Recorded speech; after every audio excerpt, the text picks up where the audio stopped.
this Antifa punk who had yelled out, and he was caught on video saying to an ICE officer, "I'll kill your whole effing family, your children, your wife, all dead. I have your face." This is why ICE agents wear masks, because when they don't, this guy is Nicholas Matthew Scelfo. He's 27. He's from Brooklyn, and he's been arrested by the FBI for threatening to kill a federal agent. Scelfo was a participant in 2020 Black Lives Matter protests, and more recently in No Kings protests. He is an oddball, I think, Victor, but a violent one. Your thoughts on what our ICE officers endure? Well, that's what Voltaire said of Admiral Byng. The British they have a strange habit. Every once in a while, they hang an admiral pour courage l'autre so that they can encourage the others. They need to make an example of people who do that. It's very ironic because I'm sitting here in California where Gavin Newsom will sign into law a new statute that makes it, and we'll discuss that, illegal for people like Shirley to photograph, just because that's supposedly intimidating to immigrants or something. Illegal. Leering center employees. Yeah, leering. And here for months now, these ICE people, these ICE demonstrators have gotten their face. They've threatened them. Then nothing, no repercussions, none. And so basically we're in a situation in America where a federal officer is trying to enforce lax enforcement of the past and rectify that and return people to their home country who came here illegally, and the majority of whom, 60 to 70% of whom they're after, are still criminals. We have an active resistance that's threatening them all the time, sometimes with violence. And the reaction of blue state America is we're going to make it illegal to do something what they used to triumph 60 Minutes. Remember the ambush interview where all of a sudden Dan Rather would pop out of a door front when he'd see a corporate CEO walk by, and then they'd stick a camera in his face and the microphone and said, "Did you or did you not know about that carcinogen in your assembly?" That's what they did all the time. And the left thought this was the greatest thing in the world.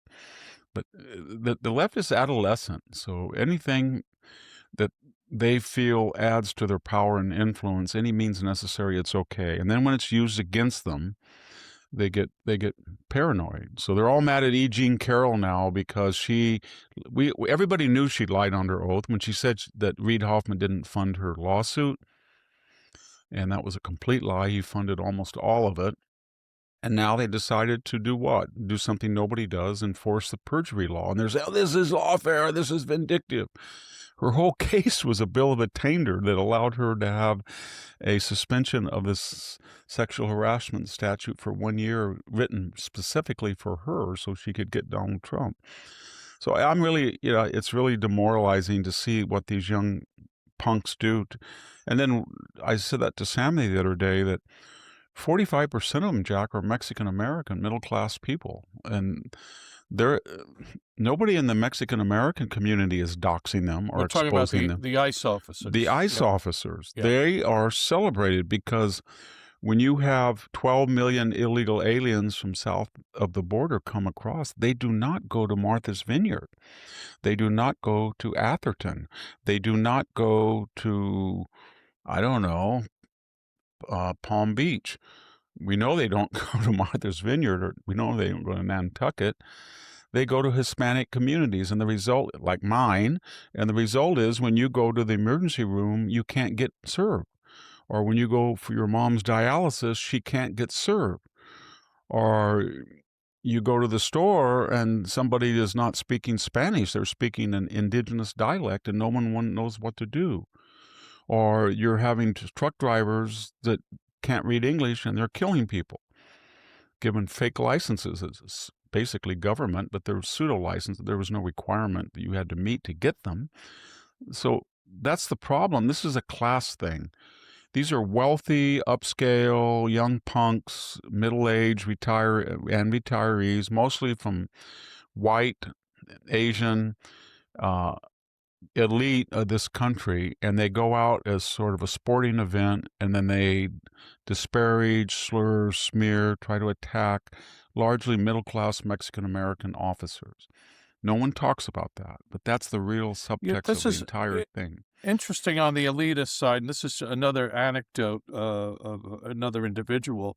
But I'm looking right now, Victor, at a from X, a post from someone I meme, therefore I am, who writes, one of the left extremist who was arrested for kicking and biting ICE agents in New Jersey was previously charged with sexual abuse of children related to the dissemination and possession of child pornography. So this character's name is Brendan Geyer, and he graduated from Madison High School in New Jersey. I'm going to tell you something, Victor. If you wanted to buy a house in Madison, New Jersey, you better have a couple $1 million. I This bet. this kid is he's like 25, 26, 27, hugely elite upbringing, and a very violent and That's ideological what young man. that's what no one talks about in this country. There is something deeply troubling and disturbing about this postmodern culture that's grown up in the bicoastal elite communities in which pampered white kids go to these schools, Stanford, Harvard, Princeton, Yale, all of them, and then they get indoctrinated for 4 years, and they don't know anything. They don't learn classical languages. They don't know modern languages. They don't know philosophy. They don't know science or math. They take therapeutic sociology, psychology, and then they become fodder for all these causes. And they're so sanctimonious and self-righteous because they're wealthy and they're entitled, and they think that nobody in their entire life has dared to bother them, and they have security patrols in their neighborhood, and they're like little sheltered hothouse plants, and we're supposed to take them seriously. And that is really the basis of the Democratic Party. And now it is a DEI, socialist, Islamicist, elitist new coalition. And these people, I think we need to talk a lot and more in those terms, that these are class snobs, and they keep talking about oppression, and Mondami is a good example. He talks about whiter neighborhoods and all these oppressors. He came from the 1% of Uganda. 1% in Uganda are of Indian ethnic background. According to his own definition and the people around him, he is a settler colonialist. I don't believe that's true, but they would say it was true. So he grew up in affluence, and then he came over here, and his parents, and got greater affluence. And he's never really held a serious job outside of government or being on a board or assemblyman for a term. And he's got all of these pie in the sky social, and he's got these racialist ideas. He does not like Jews. That's very clear.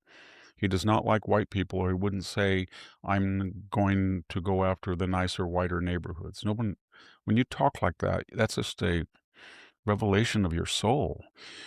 And so Yeah, there's something very that's a very disturbing demographic. These very, very affluent left-wing people that are so self-righteous. And you know what it's weird about? They transfer their wealth and their privilege into their ideology. So they think you have to listen to them. Blacks don't know what's good for them unless they listen to Barack Obama, who can instruct them about why they can't vote for anybody but Kamala Harris, and why these people are all misled. And that arrogance comes from the idea that they've always had affluence, and they've always been privileged, and they always expect people to listen to them.